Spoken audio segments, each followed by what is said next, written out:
In today's podcast, I'm going to teach you that value is the act of doing better work for the same price. And here's how to pull that off without raising your costs. Welcome to the Intentional Success Podcast, where we unpack the top strategies, explore business trends, and drill down into best practices to help your live events production business grow and scale on purpose. I'm your host, Tom Stimson. Hey, we all know that time isn't free. We also know that it's often wasted. When I was a young show tech, in my salad days, as us old people like to say, I rarely stopped moving. Okay? We used every available minute to make everything nicer. I don't know how I learned this. I think it was growing up in the theater, or maybe it was the people who trained me. But once we were technically set up, we were cleaning things up. We were creating space for the client. We were taping down cables. We were stowing cases. We were anticipating where the house crew was going to bring the food in for the meals and making sure that they weren't going to knock anything over. We wanted to make sure that people knew how to use the space without interfering with the equipment. I mean, how many times have you had an attendee, sit down a dinner plate on top of your amp rack or put a cup full of coffee someplace, on your distribution rack? Is there glow tape where you need these things? All this is the kind of stuff I carried in my show kit. How can we make this place nicer? How can we make it safer? How can we make it easier for the client to know where they could go and where they shouldn't go? And let's face it, if you have time to stand around and tell stories, and we all have stories, we could also be dressing some cables better, making them flatter, making them neater, making them straighter, right? Which pays off. In my opinion, this applies to everything that you do. We waste so much of the time and we have so little of it. So I'm going to give you some things to do that require very little time, even less money, and they're going to have a huge impact on your customers. So, Customer Service Day, are you ready? What are some things that you could do that will delight your customers, right? And what if those things were free and that they only cost you time that might otherwise be non-productive or reductive? I'm going to break this down into three areas. I'm going to start with the proposal development process.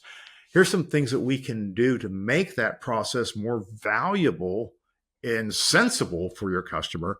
Super easy. Are you ready? Every time you have a conversation with a customer, respond afterwards with an email that says, hey, here's the next steps we talked about. Here's the progress that we covered. Okay. And here are the things that we need to pay attention in the future that is on our next scheduled call. You've agreed all this. You've talked about all this, but now it's in writing. It shows that you were listening. You've got documentation, and it's a courtesy. We finish our calls. We move on to the next thing. We forget stuff. We didn't write things down. We can't read our own handwriting sometimes. Are you recording your meetings? You should be. Okay, the tool's right there. Click on it. Record your meetings. Go back and get the notes. Take the AI summary, cut and paste it, right?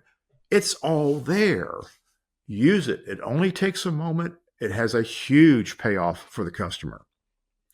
Another little thing I like to do, I talk about napkin drawings.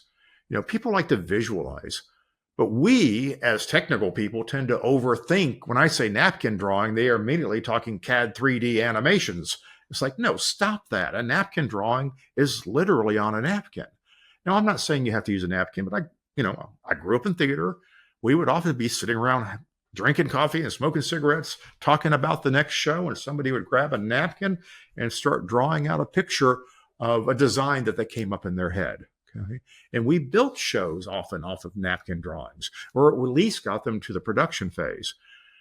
In your work of helping clients realize their communication needs for their event or their meeting or their business meeting, a napkin drawing can be a simple drawing. It can be on a piece of paper with a pencil or a pen. You could draw it on a whiteboard and take a picture of it with your phone, or you could use simple digital tools to show a very rough sketch of what your ideas are, and you can share them in these follow-up emails. These have a huge impact, and that will save you a ton of money by not engaging somebody in a 5-hour exercise to dial in that ballroom just so they can show which end of the room the screen is going to go on. You can scratch this all. As a salesperson, it can be a messy amateur drawing because that's what it is, right? So napkin drawings have a great impact. It's immediate feedback, very helpful to move projects forward. When you're starting to put together that proposal, I want you to separate your scope of work into the baseline scope of work, which are the non-negotiable things that you actually have to have to meet the minimum requirements of the project, such as everybody in the audience can see, everybody in the audience can hear, the presenters feel comfortable on stage. Here's the minimum you need to do that. And everything after that is an enhancement, it's a preference, it's a design feature, it's an add-on. It's something special, which is probably optional. Much of what we do on shows is not optional. This is how big the ballroom is. This is how much sound it's going to take. This is how big the stage is. This is how much lighting it's going to take, right? Things that are optional are the enhancements and the ballyhoos on the lighting and the uplights on the drapes, right? The sound effects, that little thing that they wanted to do where they made a sound come from the back corner of the ballroom. All of that's an enhancement. Get the baseline in there and make that clear. It makes it easier for the customer to understand what's the minimum that they need, that you're clear that the minimums are not going to be neglected, okay? And that we know what that budget is. So now they can manage their budget better and they know when and how to push back because it's much clearer. It may mean that you're not going to be involved in the project because your baseline budget is too high. Awesome. It'd be great to know that before I spent 30 hours designing something, doing a 3D animation, color rendering of it, all this other stuff for a job I'm not going to win. So baseline scope of work is a communication tool. Use it. It's free. Okay. It's a better way of sharing information. One more thing on the proposal side. Add a one-page summary to your proposal. If your proposal is, I don't care if it's a rental order generated out of your rental management system with a cover letter, or it's a 25-page creative proposal with different areas and ideas and options and renderings, give them a one-page summary, please, and put it at the beginning. Don't hide it at the end. One-page summary. Make everybody's life easier, including yours.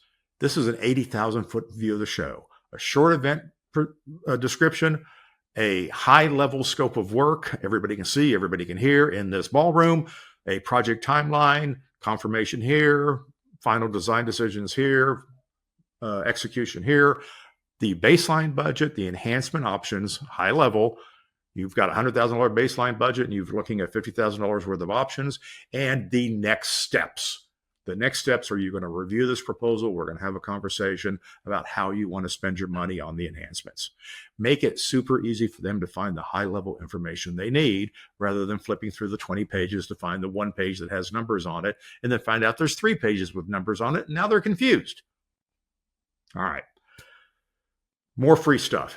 In the planning phase, the job is confirmed. You're starting to work on it. I don't care what part of the project that you're working on.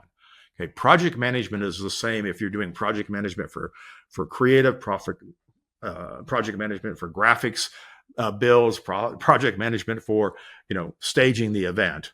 Okay, you have to communicate. So once the job is confirmed, make sure that they can see the planning timeline at all times. Help them understand the process and order of getting the event done for them. You're getting their event done. It's not your event, it's their event. Okay. You're not doing a show, you're getting their show done for them. Help them see that progress. Give them progress updates that draw the customer back to that single source of truth document, which is the item number 2 I'm going to talk about. And this is going to create confidence. Okay. It's also going to make our information more visible to more people who need to see it. Because if something on this document is amiss, either you're going to see it or they're going to see it. Somebody can respond and we can fix it. Now, this shared document, again, don't overthink this.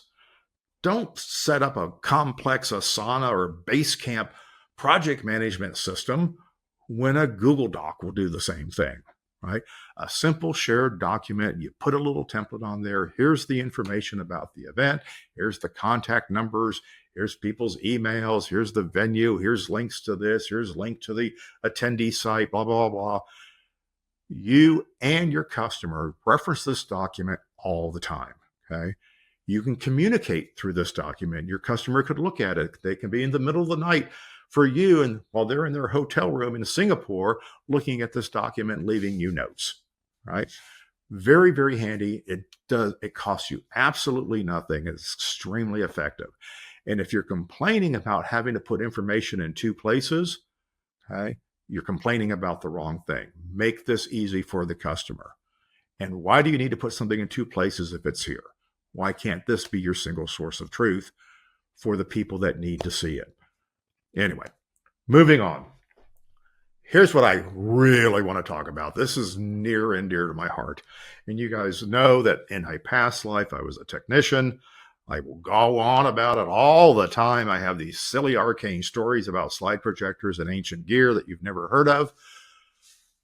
But doing shows is important, and it has been this way for centuries, if not millennia. Theater has been around for millennia. So when you move into the environment that is being held for your client's show, okay, your first job is to set the table for the show owner, the customer. Set the table for them. This is not for you to get all your technical stuff. The very first thing you need to do is make it about them, not your technicians. Every event client presenter does 4 things when they walk into the ballroom on that very first day. Do you know what they are? What are the 4 things? You'll hear me say this and you go, oh my God, this is absolutely true. 4 things. First thing they do is they set down their beverage on a case that you need to move. Okay. They set down their backpack or briefcase on another case that you need to move.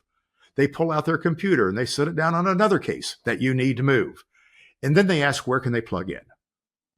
Oh, my phone's about to die. Where can I plug this in? You know this is going to happen. Why not be ready for that in the first 15 minutes of loading? You walk in, you've got one kit, you go in the corner, you set up a table, you create this lovely little oasis for the client to come to. You put a couple chairs there for them so they can come and sit down, and they have their office. And you know exactly where to put it because on your drawing, you know where it won't be in the way. Now, most of you project managers, you go in and you set the table up for yourself. You selfish bastards. Take care of the customer first. Then you can have your space, right? Now, take that same philosophy, that same mindset shift, customer first. If I put the customer first, that means that I'm going to have more time to focus on the things that I need to do for my job right now because the customer is taken care of. Oh, by the way, if you know what beverage they drink, go get them some of those beverages and put them on that table, right? Backstage. I grew up as a projectionist. I lived backstage. All projection was backstage back in my life. Backstage was my area. You need to turn the backstage into a client oasis. Okay, this needs to be their safe space. They can get away from the audience and the prying eyes of their bosses back there. If they're a presenter, they can get away from the distraction of the conference and get back to a place where they can focus on being a presenter.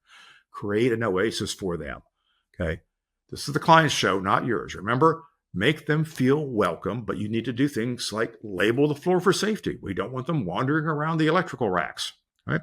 We need to dress our cables. And I mean, really dress them. It takes a couple of extra minutes to properly dress cables as opposed to throw them down and just kind of scrunch them together later, right? Nobody should have to step over cables that are piled on top of one another, okay? You can do all of this stuff.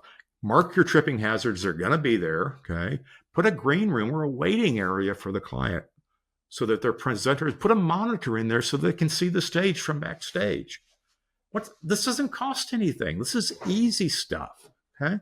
And it keeps them out of your way. And if you've got a graphics table or a teleprompter table, make those super accessible for presenters, right? They need to be able to get there unencumbered, and they need to feel like they belong there, not having to step around video directors and E2 operators to get to where they're going. Right. Another thing, production managers, project managers, I've seen you. I've seen you on show site doing silly things like moving furniture, pushing road boxes, taping down cables on a major project. Really? Are you telling the client that part of your job is to do things like that? When what you really are there is to make them feel comfortable. I had a client who was notoriously, I won't say flaky, but excitable. And nothing got him more excitable than if he saw me rushing around doing something. Because if I was rushing around doing something, he knew something was wrong. If I was sitting backstage in my little production area with my headset on, being quiet, sipping on my coffee, he was happy. If he saw me moving at a show walk, it's kind of like an airport walk, he goes, "Oh God, my God, what's wrong? What's wrong? What's wrong?" Right? So we need to make sure that you, as the leader of this show, have the right team. The client's going to come to you and say, "Hey, can we get these boxes moved in the registration area?" Right? Who's going to do that? You're going to go do that because your crew's already assigned. That's bad planning on your part. Where's your assistant? Okay. Where's your assistant you've got 20 people on your show site. You can afford an assistant and a hand who go and do those little projects for you and come back and get the next thing. There's always work for them to do, but their first job is to be at your beck and call so the client doesn't have to see you do those things. All right. So give your PM assistant. Again, this doesn't cost anymore. It's just changing how you use the folks that would already be there. Okay. Now, front of house. This is another client oasis, right? It's out in the middle of the room or in the back of the room. There's, banquet tables surrounding it. There's people who want to get up there and look at it or peek through the drape, but hopefully there's not access for them to put their coffee or their cocktail or their coffee cup onto your control deck. You need to make this an oasis for the client because you have a front of house client, you have back of house clients, and you have front of house clients. If you've got a front of house client and they're going to be on headset, boy, give them a command center. Again, you give them a monitor, you give them a quad feed, whatever it might be, so that they can see what's going on. They can make decisions whether they're calling the show or not. They need to feel like they are. And they need to hide, okay? Especially on these corporate gigs. If they're an internal corporate producer, man, they need to look like they're doing something so the executives will leave them alone. Give them a place to do it. They will thank you for it, right? They will feel like one of the crew, even though they know that they're not, right? Oh, by the way, never take that client to the bar with the crew after the show, okay? They're our clients. They're not our friends. So front of house, safe space surrounded by their crew. Another pet peeve of mine, this goes a little bit back to backstage, but it may not be backstage, but wireless mic management. Getting wired up, and I'm a presenter, I go on stage, I get wired up by people, and there's two kinds of experiences. There's the guy or gal who fumbles around, finds a transmitter, untangles a cord for a lavalier or a headset mic and untangles it, and then gets me to drop it through my shirt and all this kind of stuff. And they look unprepared and unready. And when I come back after my speech, I give it back to them. I'm coming back after the break. And then we go through the whole thing again. Okay. We can create a much better experience. Okay. Set up a table that is designated, it's taped down for specific mics. Okay. This is presenter one's mic. Hey, if you know their name, why don't you put their name down? My name's Tom. Thank you very much. Okay. And then this is Carl's mic. And it may not be the whole mic and transmitter package. It may be the headset mic that's been personally assigned for me that I adjusted. When I put it back on, it's still adjusted the same way. Okay. Why not take these extra steps? When you have people who are wiring up backstage and then coming through a side curtain to walk on stage, this is a very professional show. This is what professional audio people would do. Okay. Make that experience count. Make it matter for you. Make each person who walks on stage a VIP by giving them their own microphone. Graphic stations, make them client friendly. Located away from tables, away from the cables and the confusion of Video Village. Well, wait a minute, shouldn't it be close to Video Village? No, it actually shouldn't. All right. Okay. And put it next to prompter and make sure there is a table there for the client to use. Because again, they're going to come in with their backpack, their coffee, their laptop. They're going to make some last minute changes. They're sitting next to the graphics operator. Okay. It's an oasis. It's a safe space. It's speaker ready, right? All of these things are very simple mindset shifts that cost you absolutely nothing other than thinking about the customer before you're thinking about yourself. And we need to look through the lens of the customer, okay? What will surprise and delight them, right? And once they're delighted, their expectations are going to be raised, and they're going to raise them not only for the next project you do for them, they're going to raise their expectations for every project anyone else does for them. How valuable are these things? They cost nothing but your consideration and a few minutes of your time. Go practice better customer service. Thanks for listening. If you want to find out more about today's episode, go to trstimpson.com/podcast, where you'll find the show notes, related links, and tons of other valuable resources. If you haven't already subscribed to the Intentional Success Podcast, please do so, and I'd greatly appreciate if you would rate and review the show. Also, if you think you might be a good fit to work together or want more information about the Stimson Group, I'd love to hear from you. Visit trstimpson.com for more information.